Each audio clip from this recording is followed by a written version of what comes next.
I'm Meg. Welcome to Plant Fit Meg. Welcome back to my channel and welcome back to my kitchen. Today we are getting into batch cooking, and I have previous batch cooking videos. I'll link my playlist up here in case you want to check out other ones as well while you're here on the channel. But for this video, I'm going to be sharing what I batch cooked this week. So there will be some tofu scramble, a new and improved recipe, plus some crispy tofu. It is a little tofu heavy just because of the nature of my family and just the way things went. I will explain that in further detail. I'll also share how I prep my high protein vegan chocolate mug cake in advance, and what I do with TVP to just have it sort of prepped and ready to go, and what I do with it throughout the week. If you end up enjoying this video and you like videos like this, please give the video a like and leave me a comment below letting me know. With that, let's jump right into batch prepping. So sometimes I do batch prep all in one day and get it out of the way for the week. In this instance, I'm going to have 2 separate days of batch prepping. So choose your own adventure. It really depends on what works for your lifestyle, timeline, and for your family or for yourself. So today I'm going to be preparing some potatoes and also my new and improved tofu scramble recipe. I like to start off with whatever takes the longest. So I'm starting off with the potatoes. I've washed them already and I'm going to go ahead and chop them up.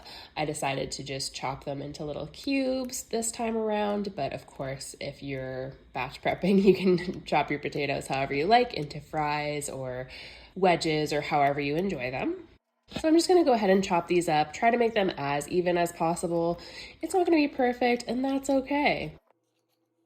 Today I'm using a mix of garlic powder, parsley, and Italian seasoning, and I really like this combination. It's really fresh and really delicious, and it kind of goes with a lot of different types of dishes. So I like to make this when I'm making tofu scramble, but it also goes well with if I'm making falafel or chickpea omelets, or making roasted chickpeas for chickpea salads and things like that. So it's a really versatile way to make your potatoes. I don't actually measure this typically. I just go with what looks good. I have about an even amount of the garlic powder and Italian seasoning, maybe a little heavier on Italian seasoning, and then a little bit lighter on the parsley, I would say. Today I'm using my air fryer to prepare my cubed potatoes, but I will give oven instructions as well in a minute here. So I have the Ninja air fryer that has 2 baskets. So I'm going to put half the potatoes in one basket, half in the other. I'm going to go ahead and set my air fryer for 400 degrees and cook them for 20 minutes. I will pause at around the 15-minute mark just to give them a little shake and let them go for the remaining 5.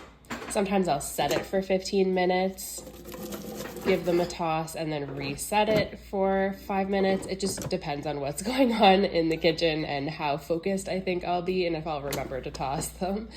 If I do forget to give them a toss, it's not the end of the world, but I find they just cook a little bit more evenly if I toss them, especially if there are quite a few potatoes in the air fryer. If I'm just cooking a smaller amount, then it might cook up a little bit faster or just cook a little bit more evenly.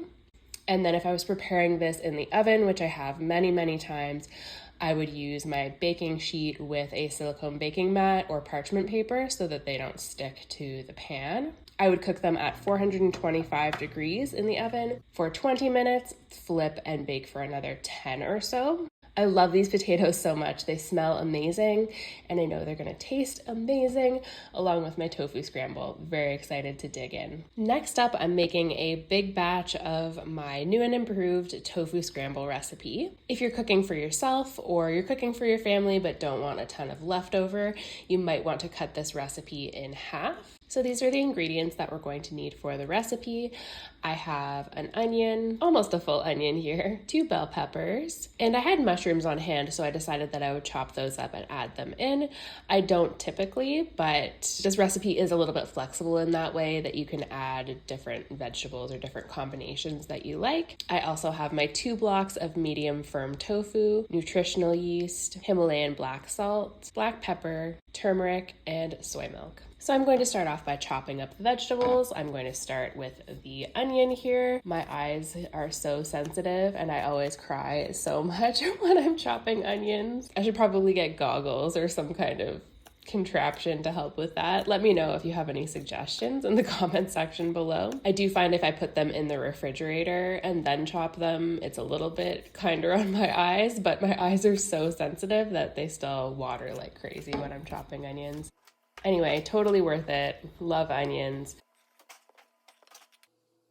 Next up, I'll chop up the peppers. I have a red pepper and a yellow pepper here, but definitely choose your own adventure. You can use a green pepper or an orange pepper or all of one variety, just depending on what you prefer and what you have on hand. So I'm just gonna go through and chop these up. I do tend to chop things fairly finely, but again, choose your own adventure. If you prefer larger chunks and more crisp texture, you can definitely chop them more roughly or in larger pieces. I'm also making this tofu scramble while the potatoes are cooking. So even though in the video it looks like I did the potatoes completely first and then jumped into the tofu scramble, I'm actually multitasking and doing both at the same time. So it takes less time to get everything done when I do it that way. And chopping up my mushrooms.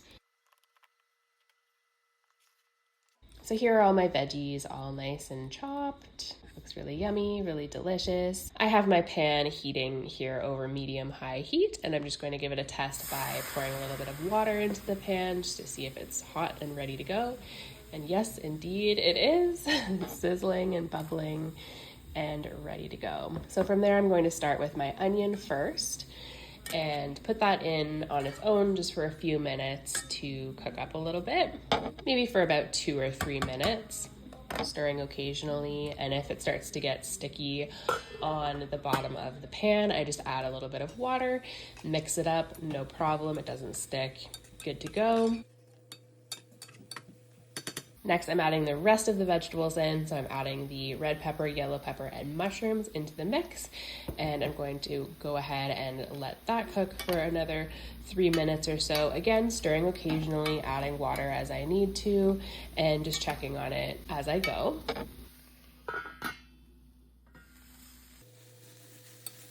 Next step I'm doing here is crumbling the tofu over the top of the vegetables.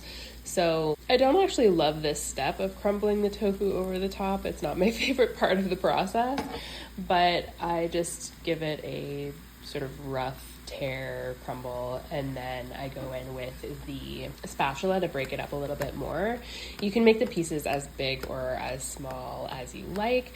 I find if the pieces are a little bit smaller, medium to a smaller size, then more of the flavor can kind of get into it and it's more consistent throughout, whereas if you have bigger chunks, some of them might be less flavorful than others.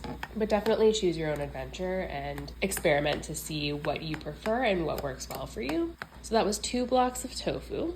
Next, I'm adding 1/2 cup of nutritional yeast, 1.5 teaspoons of black salt, 1 teaspoon of turmeric, and some black pepper. I don't tend to measure out the black pepper. I just use my pepper mill and give it a few twists. And this is for flavor, but also to help the turmeric activate the active ingredients in it, and black pepper and turmeric together are a wonderful combination for that reason. Last but not least, I'm adding 1/4 cup of soy milk. I find this adds an extra creaminess to the tofu scramble and makes it a bit more eggy. The black salt also really contributes to that eggy flavor.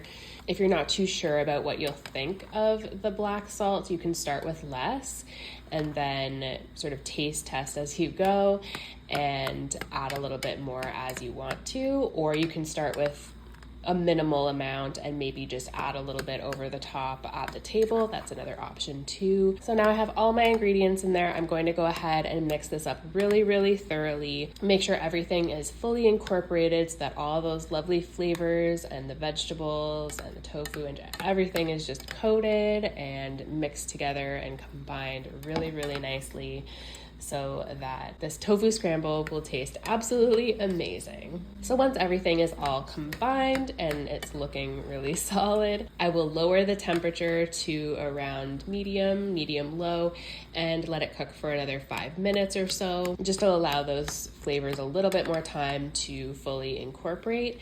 You can cook it a little bit longer as well. Again, if it does start to be a little bit on the dry side, you can add a splash of water or another splash of soy milk milk to just kind of rehydrate everything.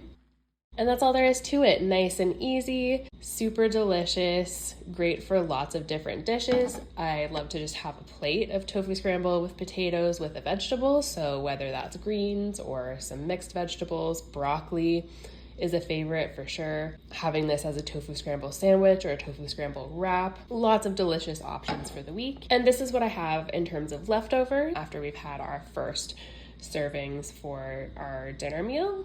All right, batch cooking day 2. I'm starting off with some brown basmati rice. Again, starting with the thing that takes the longest to prepare, and then I will go ahead and prepare my crispy tofu at the same time. So I have 2 cups of rice here that I'm putting into the Instant Pot, and I am adding 2.5 cups of water.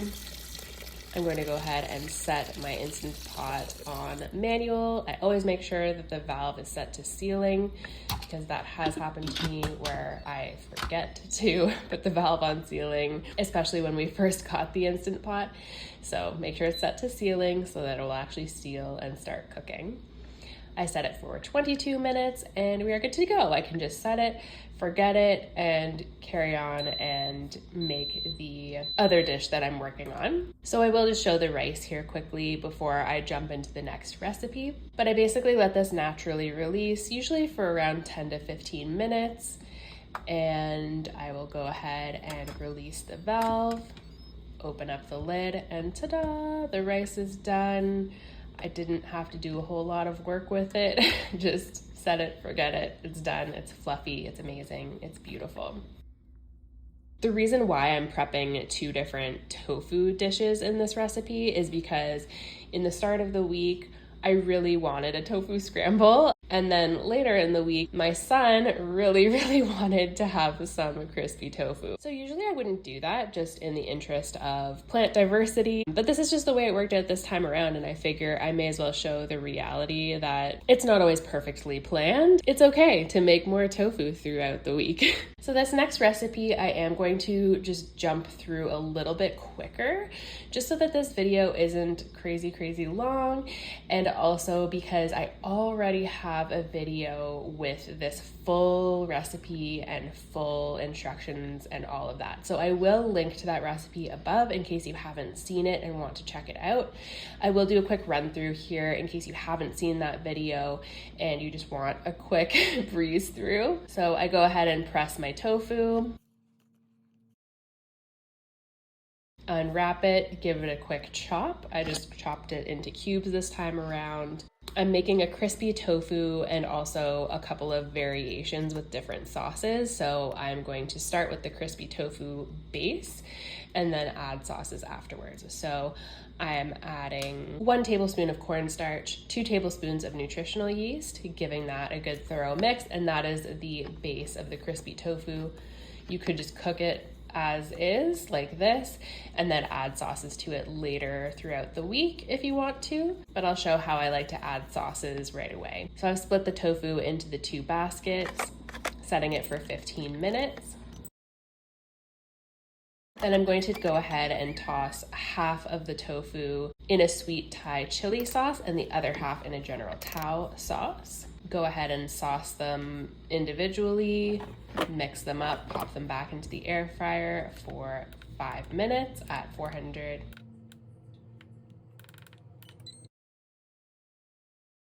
They're all done. Again, you could just stop here, or if you want to add a little more sauce, make it extra saucy, which I tend to like to do and my family seems to really enjoy. I'll add another tablespoon of the sauce to the tofu, give it another quick toss, and then it is done, prepared, ready to serve. We typically like to have this with rice, with quinoa, or with some noodles alongside our favorite vegetables, whether that is a mixed vegetable medley or broccoli or coleslaw mix and greens. Really delicious, really super tasty. And here is the rice, the General Tao tofu, and the sweet Thai chili tofu.